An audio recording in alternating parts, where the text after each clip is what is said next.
Today, in the media conference with Lal Goel, which is brought to you by V4 News, Global TV, V4 Stream, News Gaon se, Samvad Sarokar News, Organ Donation India Foundation and Gyan. Our endeavor is to enlighten you with the current topic. And today our topic is not only current, but it's quite hot and it's very, very relevant. The topic is false narratives on India. A false narrative is a story that you perceive as being true, but has little basis in reality. A false narrative is one in which a complete narrative pattern is perceived in a given situation, but it is not an actual narrative in the situation. The perception of a false narrative can be due to insufficient or inaccurate information or to insufficient or inaccurate assessment. The creation of a false narrative can be due to naturally occurring narratives, patterns, transient, contextual framing, inadvertent presentation, or intentional deception. Like an iceberg, many of the elements of any given real-world narratives are often hidden from view beneath the surface or around the corner.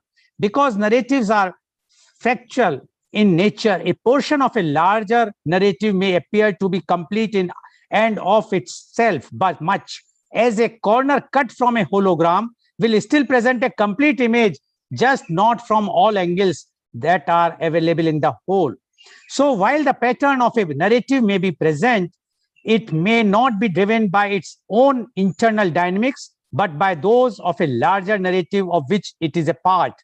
In social psychology, the term fundamental attribution error describes a cognitive bias in which an individual interprets another person's actions as driven primarily by intent while de-emphasizing or disregarding any external or environmental conditions which may have influenced their actions.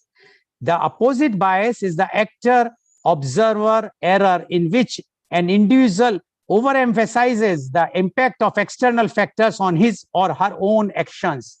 These two varieties of the human desire to find meaning illustrate that meaning is not so much found as imposed. In fact, either of these biases generates a false narrative. The human mind seeks meanings in its environment by imposing templates upon its perception until a pattern is found that for desired purposes fits observation sufficiently. As a result, we continually create false narratives which appear to be supported by the situations that surround us, rejecting them only when the course of events diverges from narrative prediction. No narrative is forever. As long as it maintains itself as an internally driven confluences of structure and dynamics, it may be perceived as a closed system, constant in its function. A true narrative maintains its identity through internal mechanism. Conversely, a false narrative may appear internally driven when in fact, it is externally maintained by forces outside the apparent narrative, like a puppet on a string. Such an apparent narrative provides neither an accurate description of the nature of the elements it contains, nor accurately predicts the course they will actually take. Any narrative element by itself may have an infinite number of meanings. It is only when it is taken in conjunction with other elements that the range of possible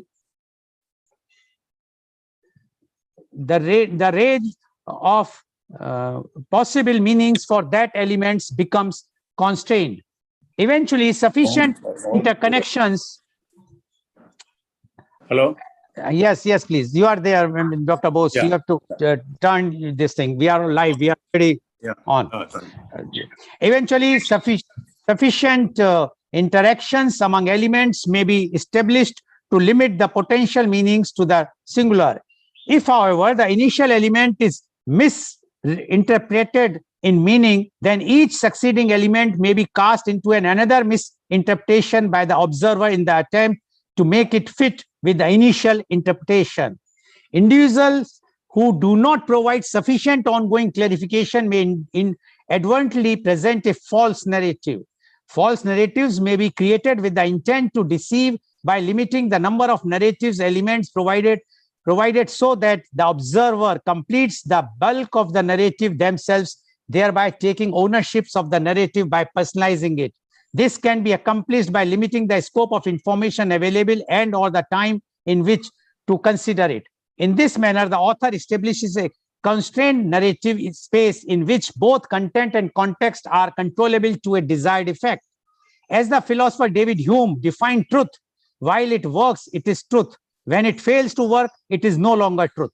Eastern philosophy holds that the Tao that can be spoken is not the eternal. Tao meaning that no truth can ever be so fully defined as to be universal truth. Jain professes that you cannot step into the same river twice, and the American slang proclaims that was then, this is now. Once common in print, the prevalence of false narratives has increased with the rise of social media, especially the Facebook news feed. Political polarization, post-truth politics, confirmation bias, and social media algorithms have been implicated in the spread of false narratives. It is sometimes generated and propagated by hostile foreign actors, particularly during elections. The use of anonymously hosted false narratives websites has made it difficult to prosecute source of false narratives for libel.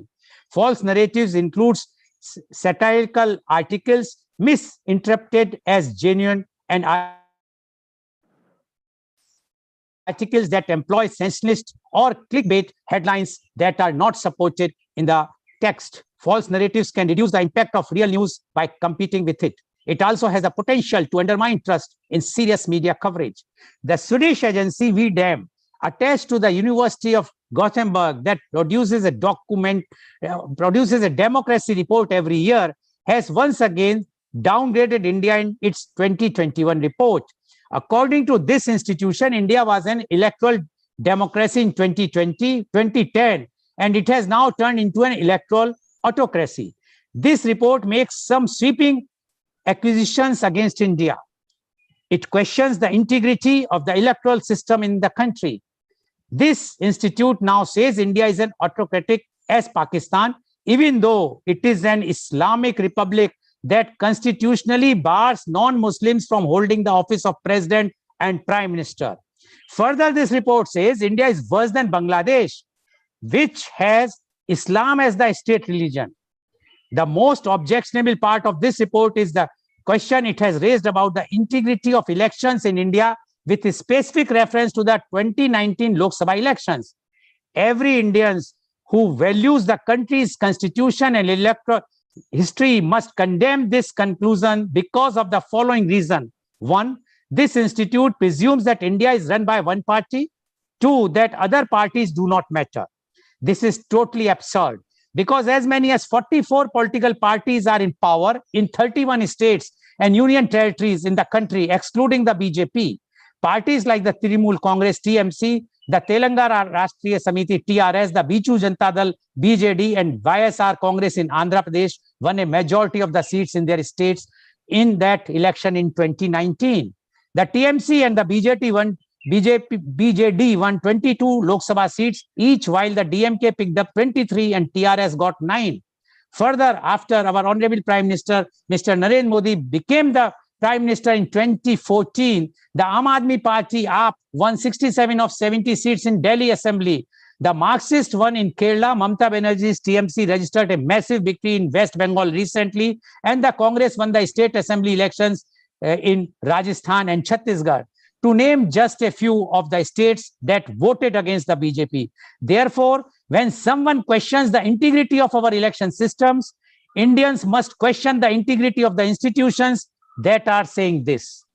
Now, how the false narratives were mentioned in the foreign and Indian press about the India's budget, citing the string of pro-poor measures such as free ration and cooking gas rolled out by the government.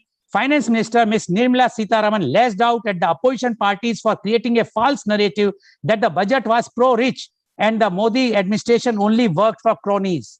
She said that under the PM Awas Yojana, more than 1.7 crore houses have been completed. Is that for the rich? She asked, adding that more than 2.6 crore households were being electrified under the Saubhagya scheme since October 2017. Is that for the rich? Total value of orders placed on the government e-marketplace is rupees 8.2 lakhs crore, which is more than rupees 8 trillion. Are they being given to big companies, they are being given to MSMEs.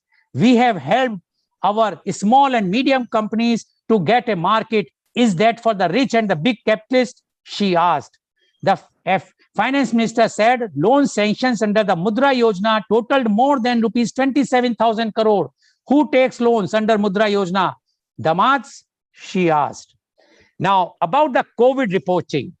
The COVID wave India is facing now, USA has already faced. US has a population of 328.2 million as opposed to India's population of 1.36 billion. USA had 599,863 COVID-related deaths. USA has one of the best healthcare infrastructure. US has resources, has money. Yes. How many of you know USA underwent immense struggle during COVID surge?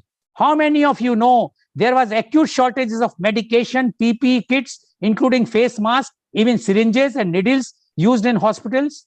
How many of you know there was no room to store bodies in the morgues? The funeral homes were backed up. How many of you know there was and there is shortage of healthcare personnel?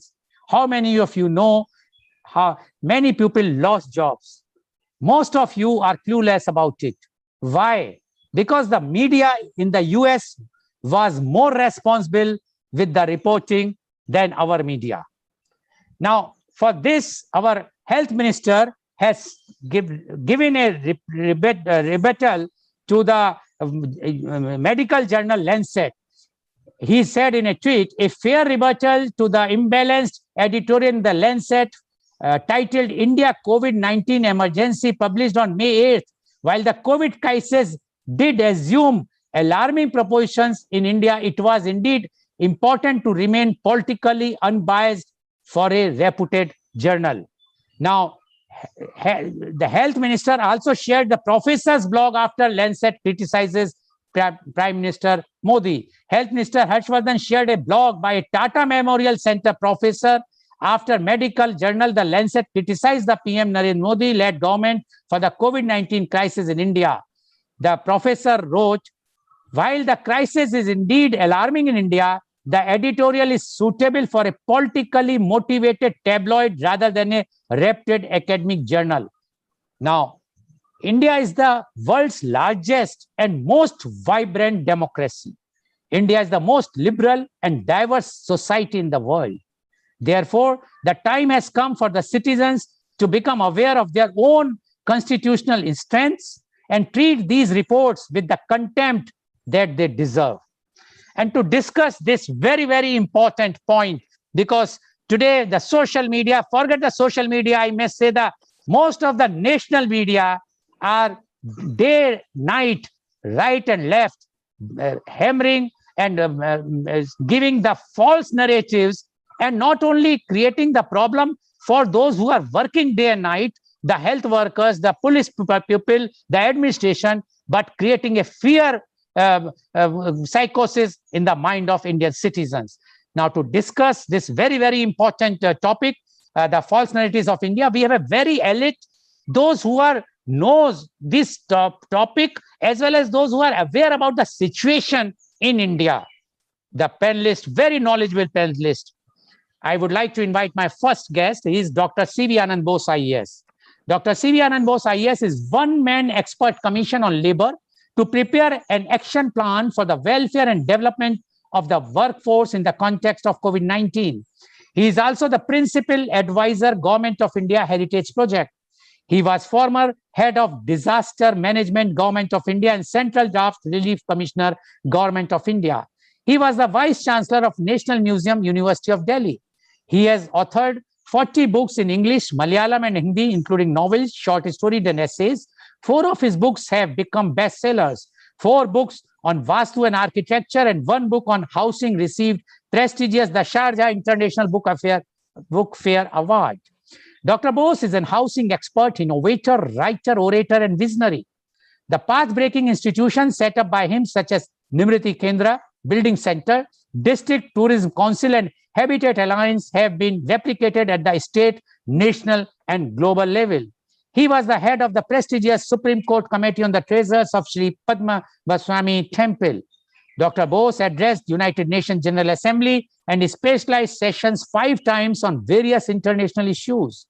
Dr. Bose is a recipient of 31 national and international awards, including United Nations Global Best Practice Award. He also received prestigious Jawaharlal Nehru Fellowship. Kerala government termed him Lord of Ideas. Former Prime Minister Mr. Manmohan Singh called him inspired civil servant, and our Honorable Prime Minister Mr. Modi called him Man of Ideas. Welcome, Dr. C.V. Anand Bose, on our show. Dr. C.V. Anand Bose, you are well aware, after all, you are there everywhere. You are watching all the media very closely, because being on the helm of the one-man expert commission for the labor and because of the COVID-19, you know ins and outs what is happening in the country. But what we are hearing, what we are watching day and night on the media, what we are reading in the newspaper, what types of articles are coming, we would like to know your views on the false narratives on India. Dr. C.V. Anand Bose, please. Thank you, Mr. Goel, and also the distinguished panelists. See, the dawn of journalism. Joseph Pulitzer said, "Our republic and its press will rise or fall together." There is also the famous statement, "Facts are sacred, comments are free." I would like to judge the type of journalism that is going on around us in the light of these two pressings. What do we hear? What do we see around us during these pandemic days? I do not want to go into the generalities of this. Let me take 2 specific cases of false reporting, false narrative. One is led by Booker Prize winner Arundhati Roy. The other is a recent lead article and a cover story which appeared in Outlook magazine, where they said, "Missing Government of India." Let me come to my friend Arundhati Roy, because she's from Kerala, where I also belong to. I'm reminded of a Broadway play which was there a few decades back, a roaring success. It was entitled, "Who is Afraid of Virginia Woolf?" In the Broadways of India, now the favorite question that we are asking, who is afraid of Arundhati Roy? Where is he and what is he writing? This house is on fire. Instead of trying to douse the fire with a bucket full of water, she is trying to pour kerosene, petrol, and incendiaries into it. This is the type of narratives which we are hearing from her. Whenever the India baiters want to say something pointedly against the country, the favorite pastime with the New York Times or the Guardian or the Washington Post is to get a bite from the 2 so-called intellectuals of this nation, Mr. Adige and Arundhati Roy. And what is it they have to say? They are saying the astounding revelation that 135 crores of people are under the threat of a pandemic. They forget that the entire world is grappling against it. She doesn't see from the intellectual metropolis of Washington or London. She refuses to see the fact of life, the largest cases. You see how US has tackled it, how the European nations, they're all crashing down under the impact of COVID. She doesn't see that. She sees only the imperfections in this country. This is a subcontinent. It's not a country. 135 more crores of people are here. The minute imperfections, the inevitable imperfections in such a situation is seen by a magnifying glass by Arundhati and her cohorts. And they're not trying to run down India. And what is the target of attack? The target of attack is the leader of the Indian nation, the commander-in-chief in this historic fight against pandemic, the Prime Minister of India, Mr. Narendra Modi. Mrs. Roy and her cohorts cannot accept a chaiwala becoming the Prime Minister of a nation. These are the predictions, prejudices against India, which is being whipped up as a passion with the support of the foreign nations. There is a character called Cassandra in Homer's Iliad. Cassandra's predictions are not believed by anyone because she has a curse. I think Arundhati Roy's predictions and her predictions by her cohorts in journalism is not believed by people because they are their own curses. This is a nation which has internal strength. This is a nation which is fighting a war. This is a nation which is fighting a war successfully. Maybe a few battles will be lost, but we'll ultimately win the war. That is how all wars are won. And now, what is a fact of life? See, India still remains the second largest in the world for the number of vaccinations. Yes, next to the United States, we are the second largest in the world. The pace of vaccination is, India is the first. Now, when this country was hit by COVID like anybody else, we did not have even sanitizers with us, no masks, no PPE kits. Now we are able to export it even to the other worlds. When the nation was, the whole world was thinking of something called a vaccine, India had already developed, already discovered, and we are manufacturing in millions, and nobody sees this. The false narratives which are coming in the press, the international press, particularly the New York Times, the Washington Post, the Guardian. I can take the press of China or the press of Pakistan or televisions like Al Jazeera in a different footing. But what is truth? Even at the sake of repetition, I would like to draw your attention to the famous Yoruba tale. Among the Yorubas, there is a folk tale. Truth and untruth are siblings. Once untruth asked truth, why don't we go for a swim, a friendly contest? Truth comes, takes off the clothes, jumps into the river and swims. What does untruth do? Untruth dons the clothes of truth and goes to the town. Everybody thought, here is truth coming, truth coming, truth coming. They hailed untruth in the garb of truth. Then truth comes after the swim and he finds his clothes are missing. All that is left there are the clothes of untruth. He said, never, never will I touch the clothes of untruth. So truth goes naked. That is the word expression, naked truth comes in. He was jeered at. He was humiliated. They thought untruth in the masquerading as truth is truth. This is a type of media here. Untruth masquerading as truth. And they expect us to believe in that. Who are behind this? See, the people of India are not fools. The ordinary people of India are not fools. Who gave Arundhati Roy and the cohorts the freedom of speech? It is not her inheritance. It is not her birthright. It is her right because the people of India have given it to her. Who runs this nation? Which is the government in this nation? The government in this nation are the people. It is we, the people of India, who framed the constitution. It is a constitution which guarantees the freedom of speech and the freedom to governance.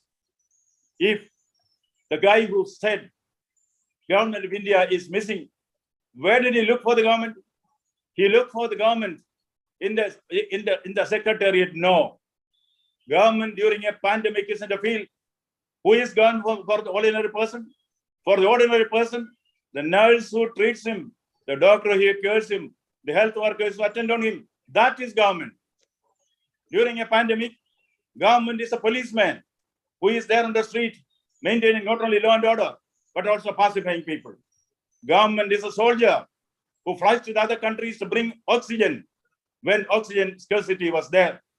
Government is a worker who spends sleepless nights in the oxygen plant, manufacturing oxygen for the suffering people. Government is in the field. Government is not in the secretariat. Government is there, as Tagore said, where the tiller is tilling the soil. See government where it is. These misleading and misled journalists who are trying to plant false stories and circulate false narratives should go to the field and see that India is there. India is with the common man. Does Arundhati Roy and her ilk feel that they have got any right to be intellectually superior to the common man?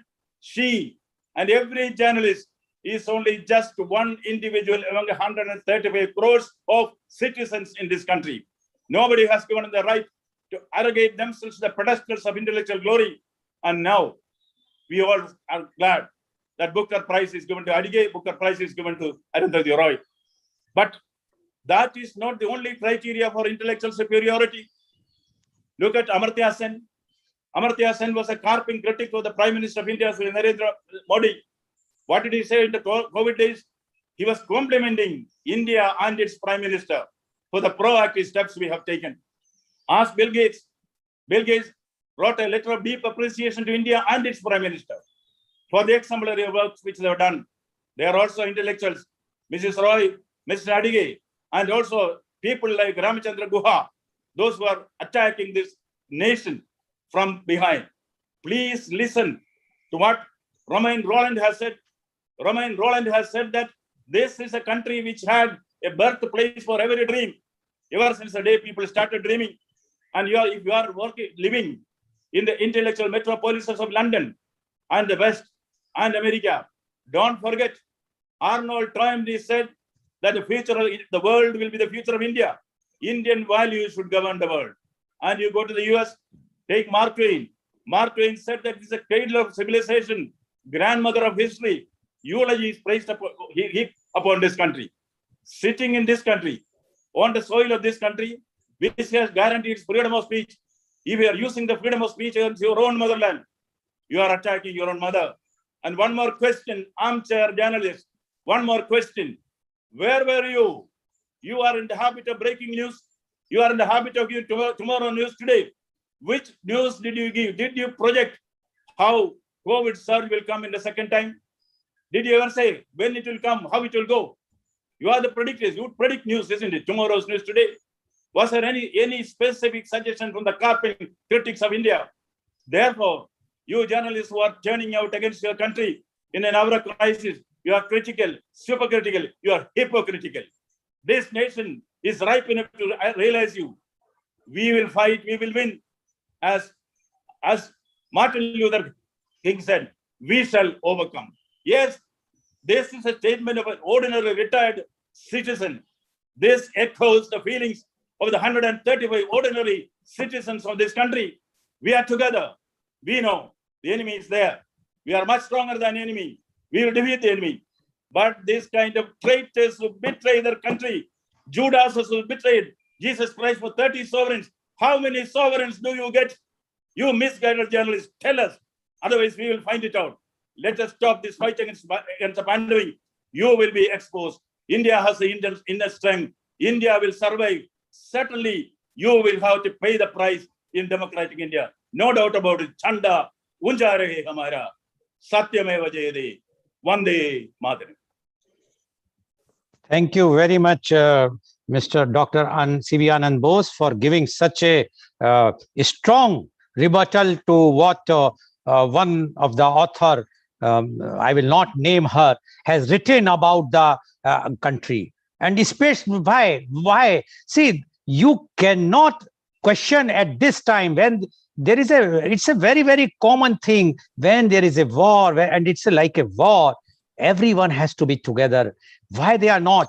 People forget at one time our late Prime Minister, Mr. Atal Bihari Vajpayee, praised the late Prime Minister, Mrs. Indira Gandhi, because there was a fight, there was a war going on, and when at the time of the victory of Bangladesh, that type of ethos, that type of morality we were having. Today, when the condition is, when we are fighting with such a mass pandemic or the major pandemic which is faced by the entire world, how come we are questioning, we are asking, we are trying to hinder the work of the government? And like Dr. Bose has rightly said, he says, don't go and go to the secretariat and don't see that the government is there. Go to the fields, go to the hostels, go to the streets. They all are, there is a government, not sitting in the secretariat. So just to say missing the government of India is a wrong thing. You just want to make a sensationalization thing so that you will come in limelight. This is very, very wrong thing for anyone.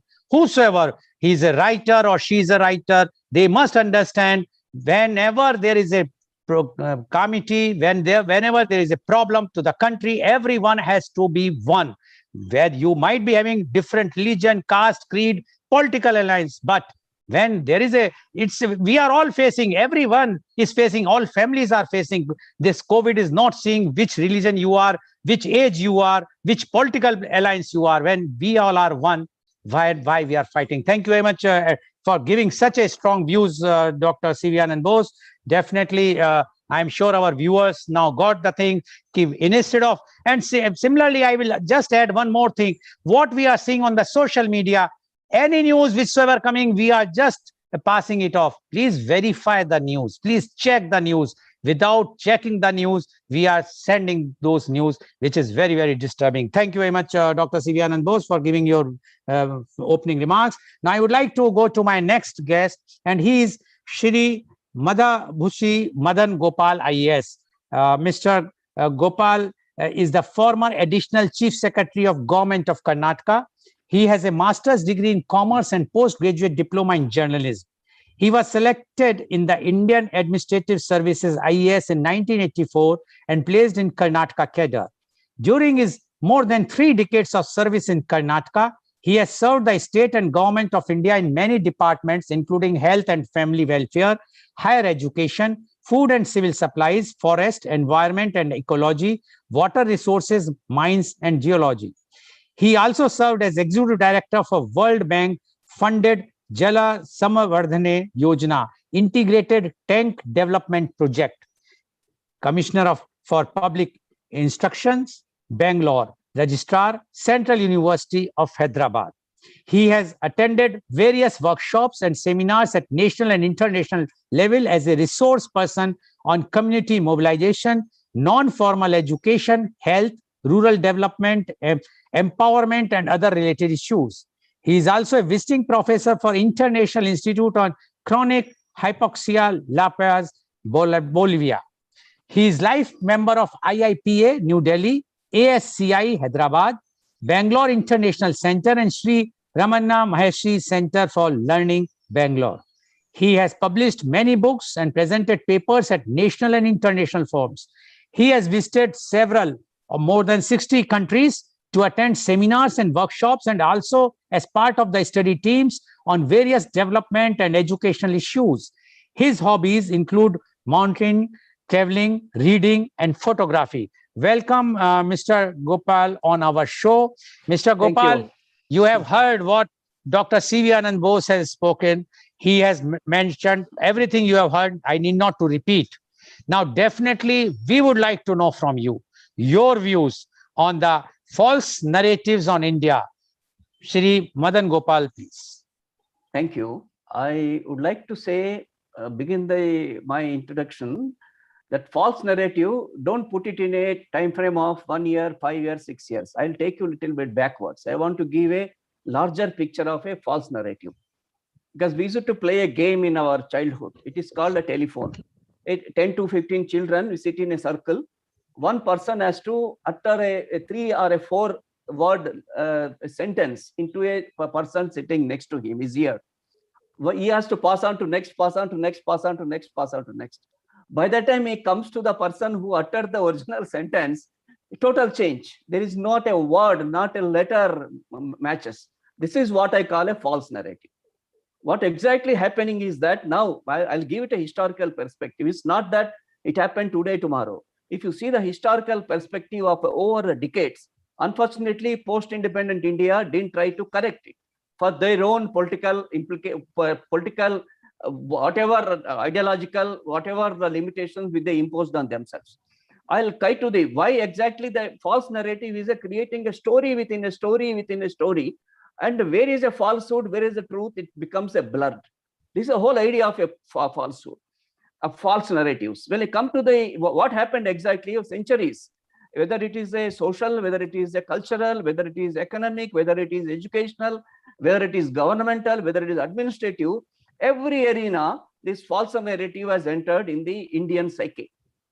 This Indian psyche, I just give an example, social. We are always made to believe that Indian society is divided, we are backward, we are inferior, and all misinterpretation.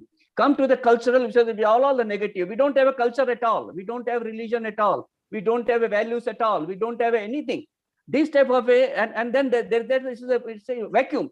There's only some Islam brought some architecture, British brought education. This is the narrative, false narrative built on us.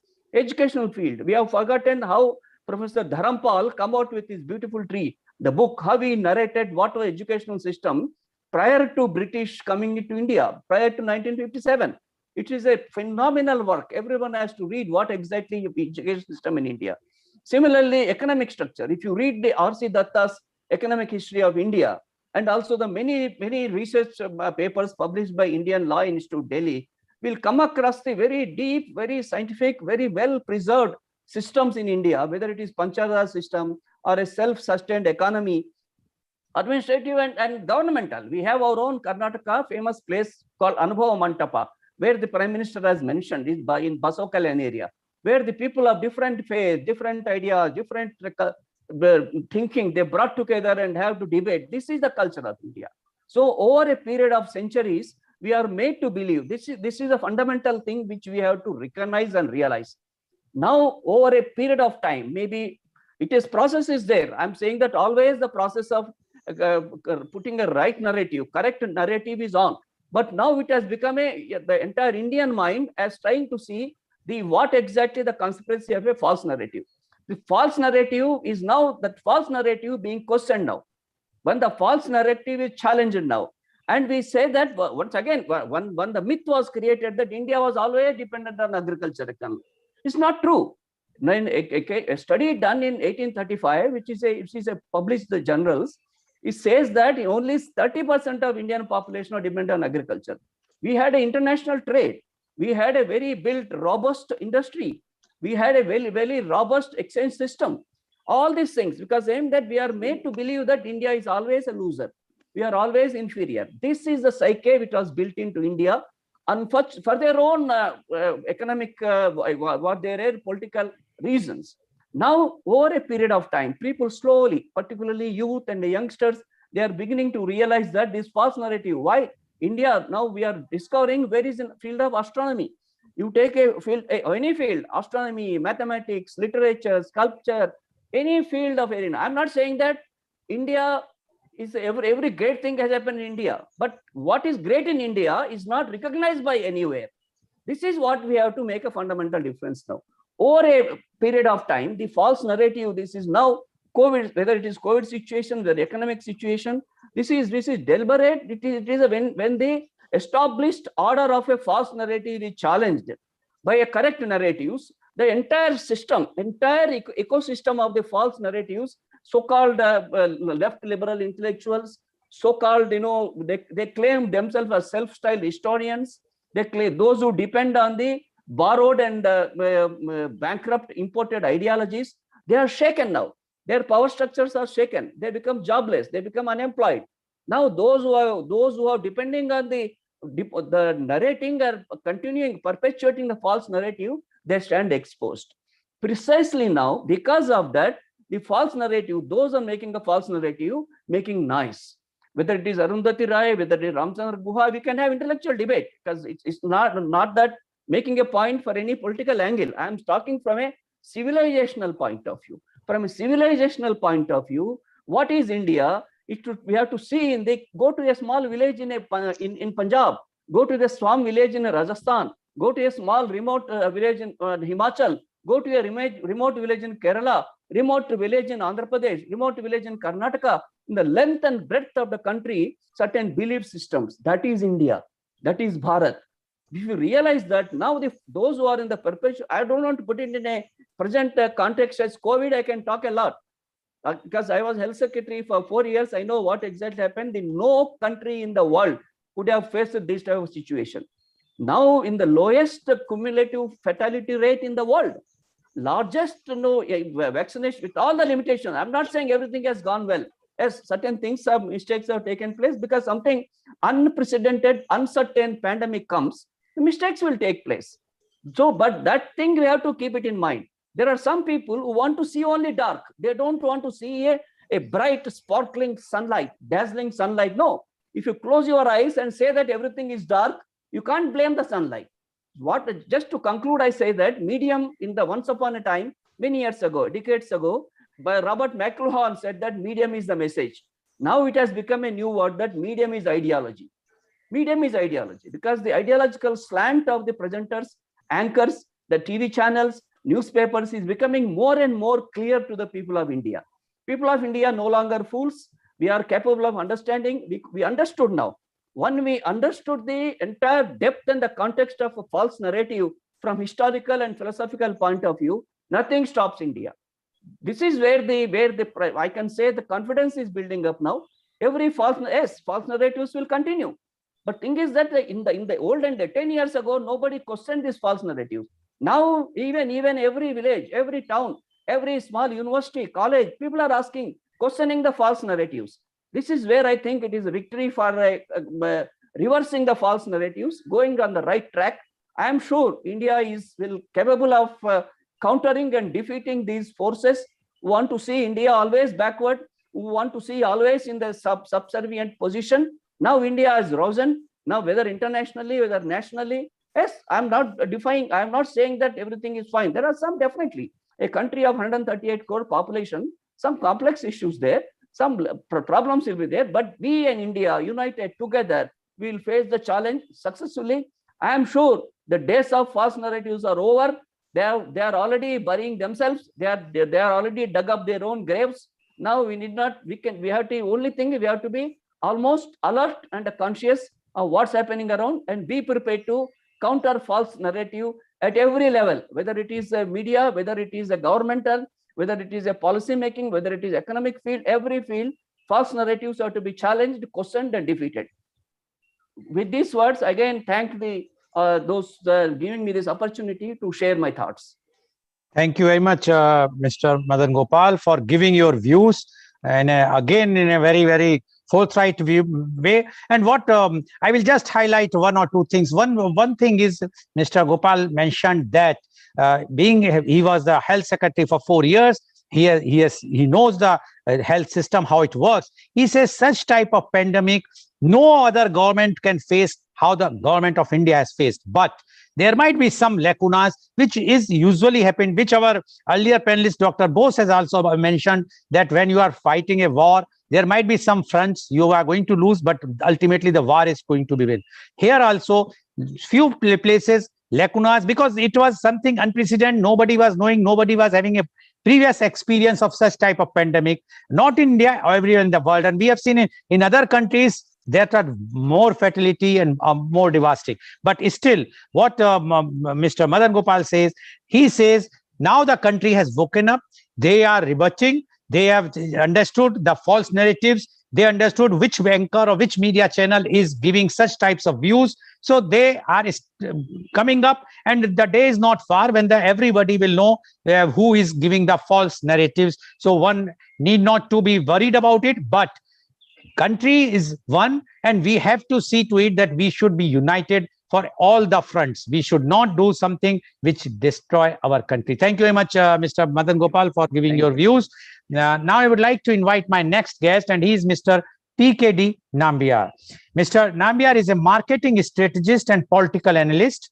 He is the managing director and CEO of Flex Communications. He is the chairman B Square Group. Armed with over 20 years of experience as an entrepreneur, marketing strategist, and a political analyst, Mr. PKD Nambiar is a name to reckon with in the industry. He is also renowned as a startup turnaround and growth specialist in the corporate sector. Furthermore, he is a sharp communication strategist for the SME sector.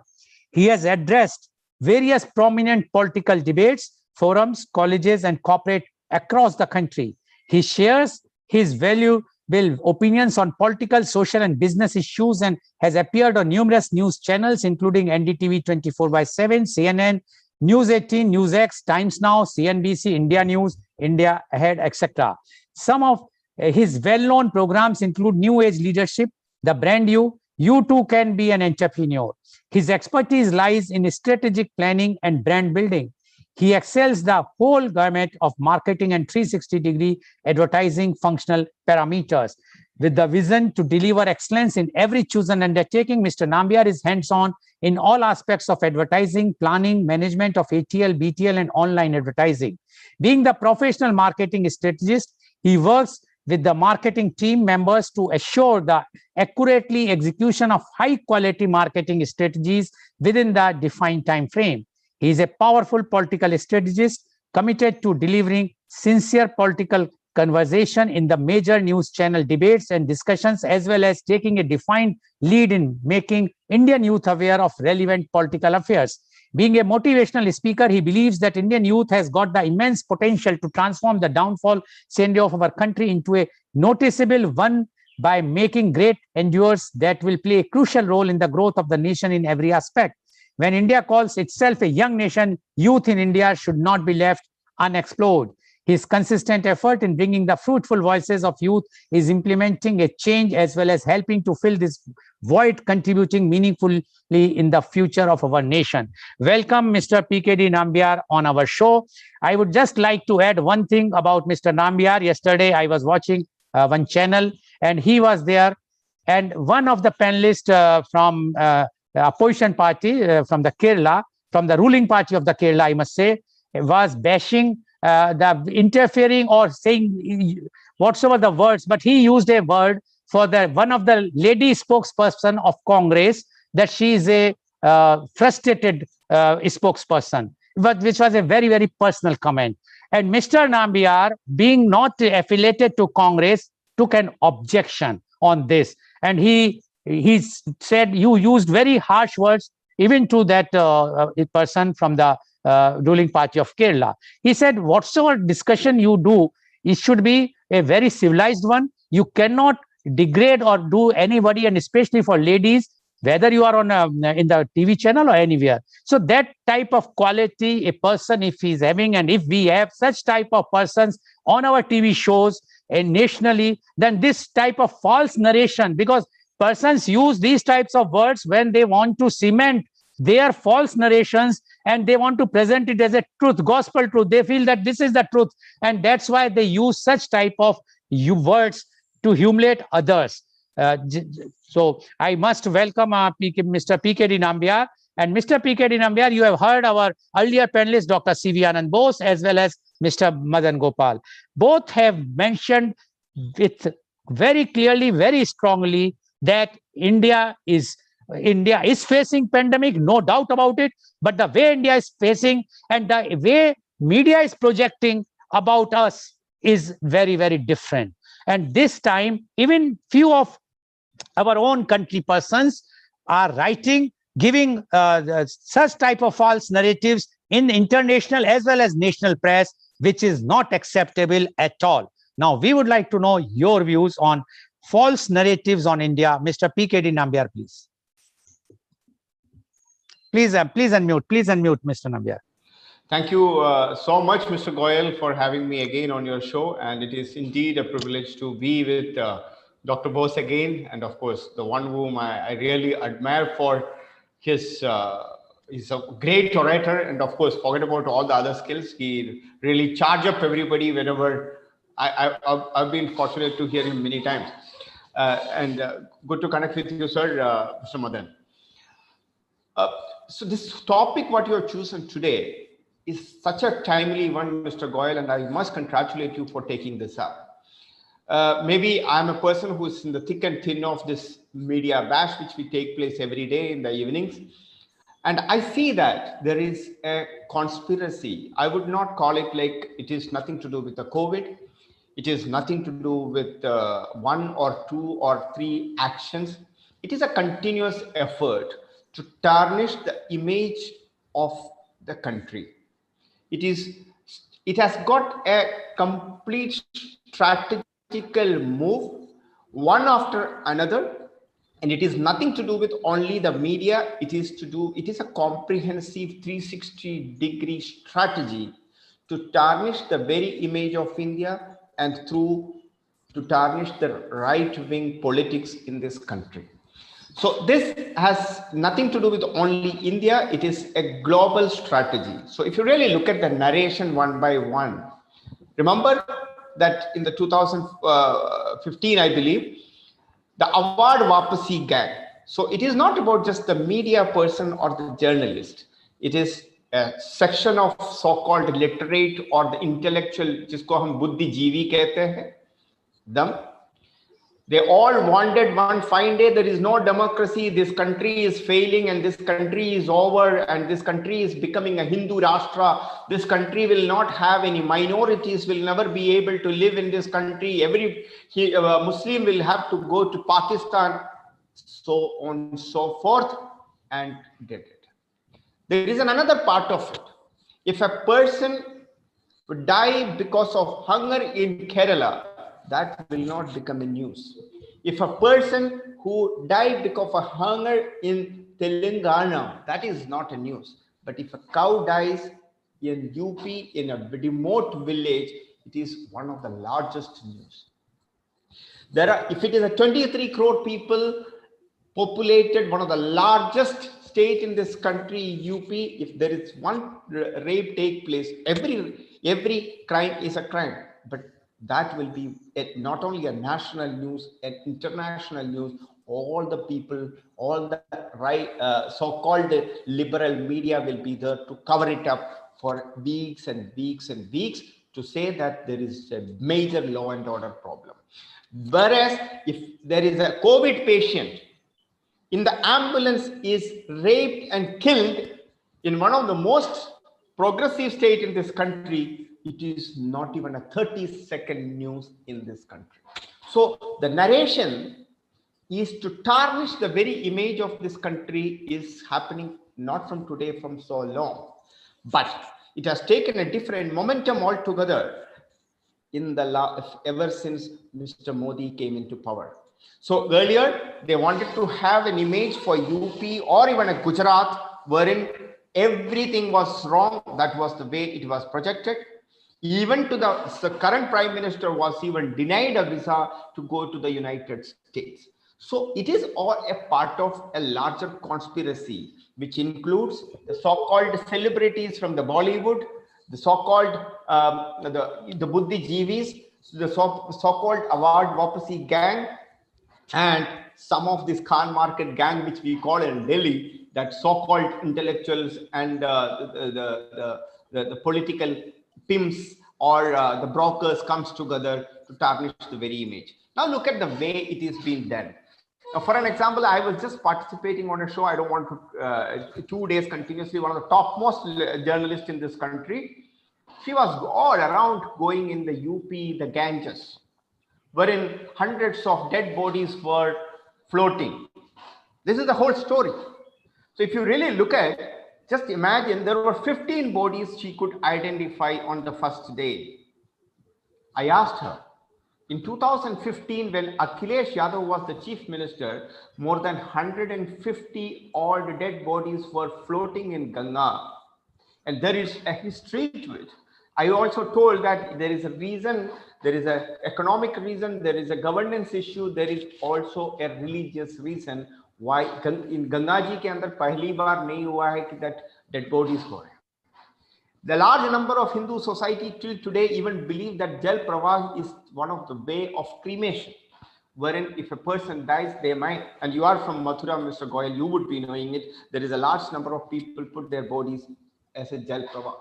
But what is the narration? There are thousands of bodies are cremate, not even getting, people do not even have the money to cremate and they are just throwing, and COVID is everywhere.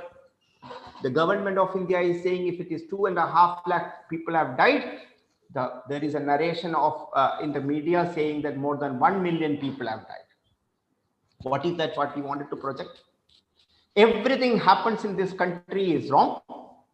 This country is still the, as Shashi Tharoor once famously stated, it is like a snake charmer's world. This country produced one of the finest technology. This country is the world's largest democracy. This country is the 5th largest economy in the world. This country is one of the exporter of the largest exporter of vaccine. This country do give the pharma capital of the world. But as Mr. Madan ji said, that we wanted to project that we are an agrarian economy, we are a poor country, we do not have anything for our daily feed. India did not ask even in the during the COVID time for any aid from anybody. It is as a as a practice, many countries have come and sent their help to India, created it as a what the so-called liberal media created. It is India is asking for aid to manage the crisis, COVID crisis, because we are not able to manage. The challenge today is there is, let me accept this, that while these kind of people are going, whether it is 1, 2, 3 or 5 or 10, 100 people are going, they are still able to set the left liberal media is still in this country is setting the agenda of discussion. Despite Mr. Modi, one of the most powerful communicator, one of the toughest leaders India ever had, not been able to counter that narration. Mr. Bose, a person like you, you are also very, very intellectual. This is where the concentration now should be. I was told one of my very senior journalists, very, very senior journalist, he said, when we have been taken to Kashmir to cover something like that, when we go till the time we get down at the Kashmir airport, Srinagar airport, all the media people would be saying, yes, India government is doing very good. All the stone pelting, everything is wrong. I think they should come into these things. Pakistan should not interfere, etc. He says, but the moment they get out of the airport with their mic and the camera, they will completely change their color and wanted to criticize this country. When some people wanted to go and write an article in the Washington Post or New York Times just to criticize this country, along with that, just see the narration, how the false narration to take place to tarnish the image of India. The Lancet, as you said, is saying it's a medical journal. Let me accept the fact that it is a well-known medical journal. What is the role of a medical journal to criticize a government? A medical journal's job is to give the facts about the health, pharma, medical, that's it. That's beyond that, a health journal have nothing to do to give a political comment, but they went on and did. Look at the another part of it. On the one side, in the Bengal, there was so much was happening. The ruling government sponsored killing was happening. No national journalists have gone to cover in the ground. Tell me one national journalist who had gone to cover in the ground. When there is a Kargil war was happening, all the journalists were there. Why the journalists were not going to, there was hundreds of people were killing, more than 1 lakh of people were just had to leave the state. Why nobody was going and covering? Even a union minister was attacked. Nobody wanted to talk about it. So this is called as, it is not just called as a false narrative, Mr. Goel, it is actually a conspiracy against the very ideal of this country. It is an attack on the fundamentals of our country. It is to tarnish the very image of our country. It is to kill our democracy and to make us a colony again of somebody or the other. It is, जैसे कहते हैं कि अपनी माँ को बेचने वाली बात है जो कुछ चंद पैसा के लिए, वो वाली हालत है. I mean, the conspiracy of one after another to tarnish the image of this country needs to stop. For that, there has to be another wave of communication. Setting the agenda needs to come in this country. We should be able to really give a reality check of these people. Why would they really, why are they doing it? What are they going to get it? The isolated voice like mine or maybe Mr. Bose may not be sufficient.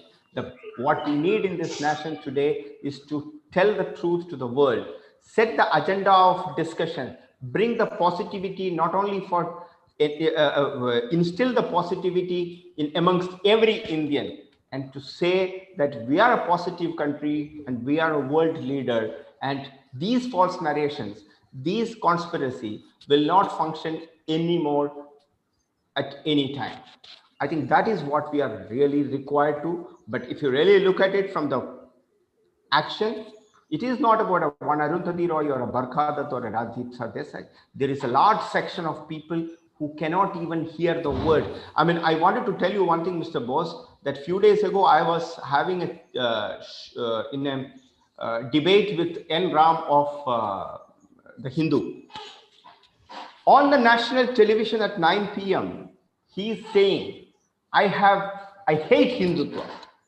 I have a major issue with the word of Hindutva and Hindu ideology.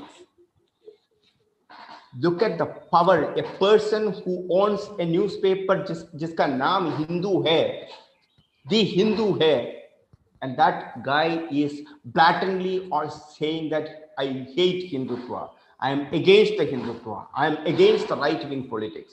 I asked him, why don't you take out the name the Hindu from your newspaper? You are not even eligible to pronounce that name Hindu. Number two, in the same word, passionately you are talking against the Hinduism and Hindutva, why don't you also say there is something called as a minority appeasement politics which is taking place in this country? Why are you not even talking about it? If a Hindu dies in Delhi, it is not a news. But if it is a Muslim boy, then it becomes a national news for a couple of days or maybe even months. So there is a conspiracy to create, it is not only just an attack on India as a thing, it is also an attack on Hinduism. Hindu, just to ensure that if not today, on a larger conspiracy, this country should not become, the Hindu should be over from this planet. That is the actual conspiracy. And eventually, to the route to take that is to minority appeasement. The route to take that is to damage the current leadership. The route to take that is to give negativity about this country and to tarnish the very image of this country. I think we need to be very aware, and I'm very happy that we all share almost the same views. And I would like to say that Mr. Bose should take up this, because he is intellectually high, he is very well connected, and he's an amazing orator. I think people like you should be able to set the agenda, rather than today all the right-wing people have to follow an agenda. We are not being able to set the agenda of discussion. Till the time we are not able to set the agenda of the discussion, this will continue to happen. These people will always be there. Thank you so much once again for having me on your show. Thank you very much, Mr. Nambiar, for giving your views. Again, strong views. And Mr. Nambiar explained how the small things they are narrating in a very, very bigger way, which is a false narrative. And he has given even the example of bodies which are flowing in Ganges. And he says in 2015, when Akhilesh Yadav was the chief minister, how come at that time 150 bodies were flowing and nobody has reported the way it is reported now? And he has given that because in the Hindu customs, and yes, it's called, one is something is called also the Jal Samadhi. So there are many things, and many times it happens when the burial is taking place, then when the cremation is taking place, the half burned body, they just float in the Yamuna or Ganga. So that is a very common practice everywhere. But what he says is, it is not only the attack only for the India, but according to him, it is attack on Hindus and Hinduism. He has given the example how Mr. N. Ram, the chief managing editor of The Hindu, has said that I hate Hindu or Hindus. It's not the question whether your personal belief, whether you are Hindu or Muslim or Sikh or Isai, but when you are in a country, you all are one, and we have to respect each other's religion. We should not just say that you are being a Hindu, we will do like this. And one should understand the majority is Hindu here. Can we say the same thing in any other country for their religion, which is a majority there? We can't. So thank you very much, Mr. Nambiar. Definitely, I will come back to you with a question to you. Now, I would like to go to Dr. Bose. Dr. Bose, journalists, irrespective of India or foreigners, they all are spreading false narration. Not all, many of them, I must say. And you know one thing, that negativity is always goes very fast than the positivity, because that is a human tendency. Rather, I will just add one thing. Yesterday, the former Director General of Doordarshan was on my show, and he says, what is happening today on the media. They are showing the burials, they are showing the cremation. What impact they are leaving on the children or the society. They are not understanding today. So he, being a former Director General of Doordarshan, he himself is repenting. He says that what is the journalist standard today? Why they are showing, and that is fact that today if you open the TV anytime, whether it's morning, day, noon or afternoon or evening, you will just see the fire is burning and the bodies are burning. That's why in my report, I asked whether we have seen such type of things happening in USA or any other country.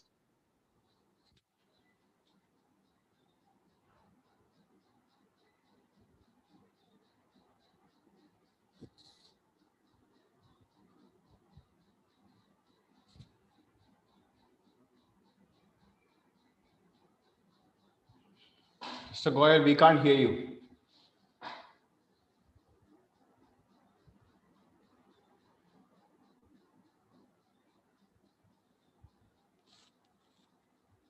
Mr. Boss, you can hear? So you unmute yourself. You unmute yourself. We can't hear him. No, I have come back. I think there was some net problem. Can you hear me now? Yeah, yes, we can hear you. Okay, fine. So my question, Dr. Bose, is whether it was only the by the CIA, whether it is by the CIA or any other agencies or any other foreign government who wants to destabilize our country and by our present government. And that's why this much narrative is coming against India. It is not, and I will again remind you, it is not for the second wave. It was from the first wave that they are saying all these things. What is your opinion about this, Dr. Bose? Yeah, Ms. Goel, I would like to build up on what Ms. Nambiar has stated, quoting the experience which he had from Mr. Ram of the Hindu. That precisely is the issue. The prejudicial stance taken by some of the media men in India and abroad.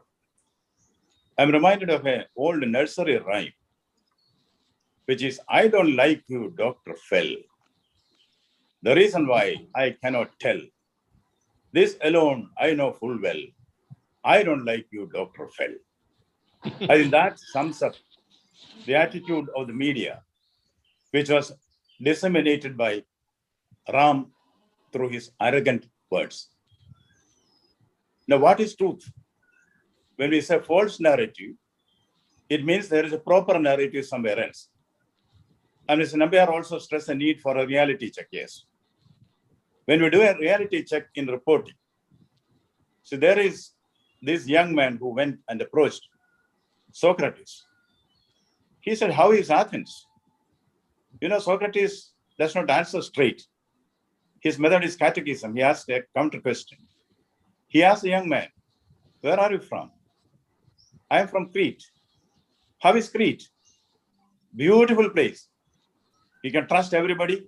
There is a lot of warmth and love. The place is very secure. That is God's own country. And Socrates said, Athens is also like that. Another young man comes and asks, sir, how is Athens? Socrates asks, where are you from? I am from Crete. How is Crete? Nasty, brutish, selfish, no security for your life and property. It's a boorish place. It's hell upon earth. Socrates said, Athens is also like that. See, Athens does not change. Only perception changes. Facts do not change, but only narration changes. So those who want to see the truth, they give a truthful narrative. Those who want to see untruth, they show a narrative which is opposed to that. As somebody mentioned here, there is a saying which somehow means, by the time truth puts on the shoes, untruth would have traveled the world 3 times.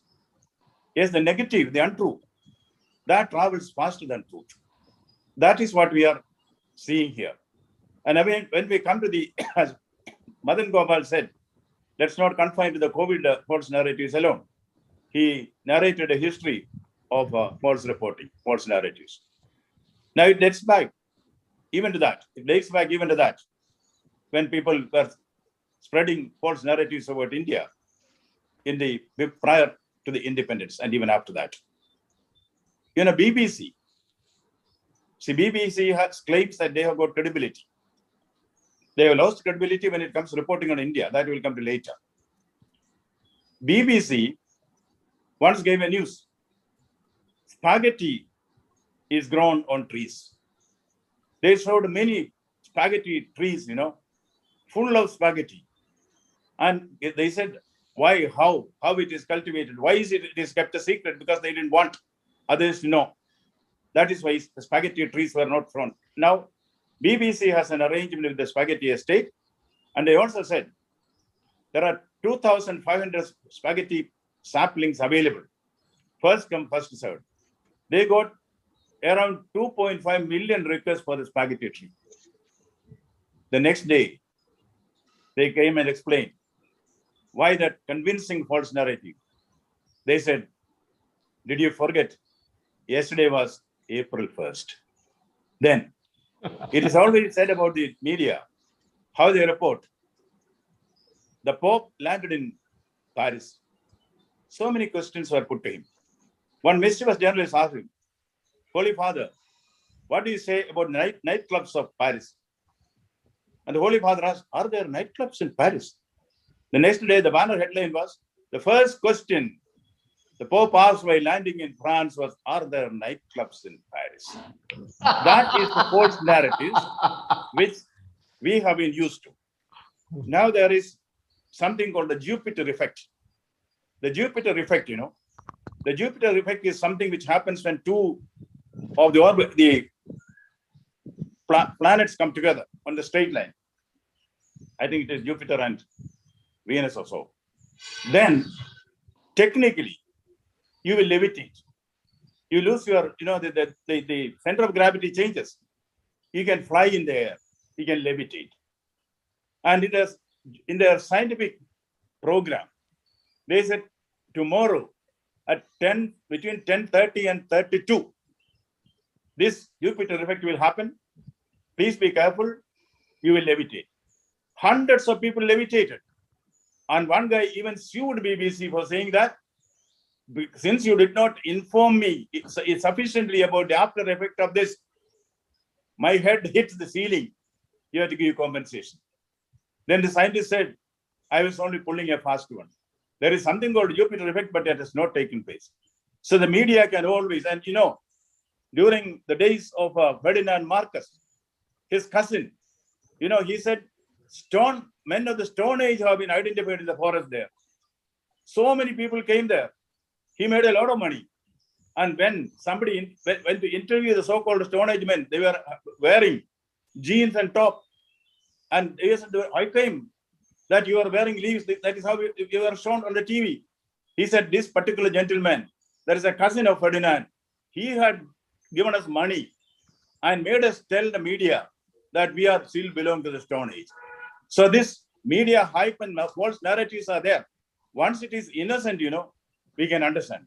But when it is calculated to break a country, now the media, the false narratives which come in the media, we all know that is the work of the Break India Brigade. And you asked a very pertinent question. You said, well, CIA or any other nation or any other agencies involved in this Break India game with the support of certain journalists. There is an instance which I can narrate from my own home state, that is Kerala.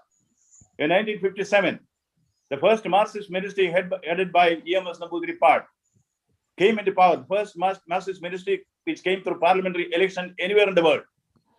There was a liberation struggle against them. When it mounted like that, that government was dismissed by Jawaharlal Nehru.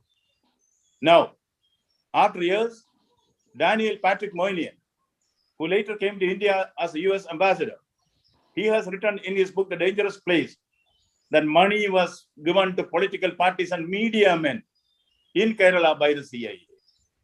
And this has been acknowledged by the then US ambassador to India. Everybody knew it at that time, except the common man. The media, the politician, the religious organizations, communal organizations, they all took money from the foreign hand. Therefore, your question, when we have so many foreign agencies which are against India. They are plotting against India from various countries. Some of these are headed by professional agencies of the nations like CIA. We can't say for certain whether there is anybody involved in this. But if we analyze what has happened in this nation and make a projection to the future, I am sure that this Break India Brigade, including the journalists, the armchair journalists, the airline Naxalites, the ultra reds, they are all in the pay packet of some foreign agency. This is an intelligent conjecture. This is something which we have to investigate. Now, I'll cut short. How did the media do this? As Madan said, as Ms. Nambia said, this is not started yesterday or today. You know, in the 60s, you may remember, India was pictured as a poor country of beggars by BBC particularly. Country of beggars, snake charmers, and people who are superstitious. Then when India started becoming an economic superpower, that narrative will not sell. Then they said India has casteism and communalism. Now they are saying pointedly, Muslims are hunted out of this country in the Citizenship Amendment Act, in the scrapping of Article 370, in the present so-called agrarian revolt. We see the hands of this Break India Brigade working from abroad. You all know the trouble which happened on Republic Day when somebody drove the tractor. Then the first 5 crores of rupees was given to the Babar Khalsa unit in Germany, and the riot in Delhi. Now report is out. Report of an independent agency is out. 120 crores changed hands, parked in 73 accounts. And who are the political parties which took the money? Who are the advocates who took the money in the name of politics? All this is now well known, but no national media reports this. Now, what do we do? That is a question. It is not that, there is a way out. Where there is a will, there is a way. If this nation decides, if the nation wants, we can take action against this. Yes, freedom of the press is sacrosanct, they say, but not during pandemic, not when the nation is burning. There should be restrictions on that. If they can impose restrictions of themselves, good. Otherwise, government has to step in, to take, if I can put across serious issues in a lighter vein. We had a minister in Kerala, very strong man, very tough man. He forgot to get married because of his deep engagements, For this program, he didn't find time. Finally, when he was past 50, his partyman colleagues encouraged him to marry a 22-year-old girl. This guy will come every day and his typical, style. He will order around. Is bed coffee ready? So she will give him bed coffee. Is warm water ready? She will switch on the geyser, mix the water and keep it ready. Is the car ready? She will call the driver and the car will come to the portico. Once her mother came. Is this the way he talks to you? Oh, he's a great man. He's a big minister. No, that's all in his office. In the house, this should not be. What do I do? When he asks you, is bed coffee ready? You should tell him, bed coffee is not ready. So bloody what? He said, how can he say that? You have to. The mother said, you have to. Next day he comes and says, is bed coffee ready? This woman again gives him bed coffee. The mother encourages her. Then he comes and asks, is warm water ready? This young wife comes and says boldly, warm water is not ready. So bloody what? Meekly, this lion of a man said, if warm water is not ready, I'll take bath in cold water. I think that is the behavior of the press also. Then the press is under pressure. We are pressing them to tell the truth, not untruth. The reality check, which Nambiar has said, I think unless the press is forced to do the reality check, it happened. It happened with the heroic press of Kerala. See, one channel which is very popular in Kerala, they reported wrongly in their channel in the UAE that people are dying on the road. So this false narrative, they were arrested. After that, that channel does not say that in that country. But the same channel, there was a recent posting which has become viral. Somebody asked the same channel, why didn't you report on the atrocities in Bengal? You know the reply given? That reply is viral now. The anchor or the newsreader said, if 4 Sankis are killed, why should we bother about it? Now, this is the way we should know how to call stops. We should know how to control the press. I am not saying now, it's unfashionable to say controlling the press. The press has to be made responsible. What we want is a responsible press. If the responsible media refuses to be responsible, it is for the common man. It is for the society to step in. I don't use the word government. We cannot allow enemies from within when the nation is waging a war. And these false narratives are very strong weapons which are shot against the independence and dignity of this country. Therefore, I would say, where there is a way, will there is a way. If the nation strongly tells the motivated press, there is no warm water, so bloody what? The press will meekly say, if there is no warm water, we'll take in cold water. I think that is the message. Thank you so much. Thank you very much, Dr. Bose. Now I would like to go to Mr. Madan Gopal. Mr. Madan Gopal, what are your views about mounting attack? Sorry? Yeah, just only 1 minute answer. I don't want you, because I know that you have to catch a flight. No problem. What are your views about mounting attack against India by the press, and what are the available views in front of India? What are the available avenues to confront in this type of attacks which is coming? Is there any way that India can confront?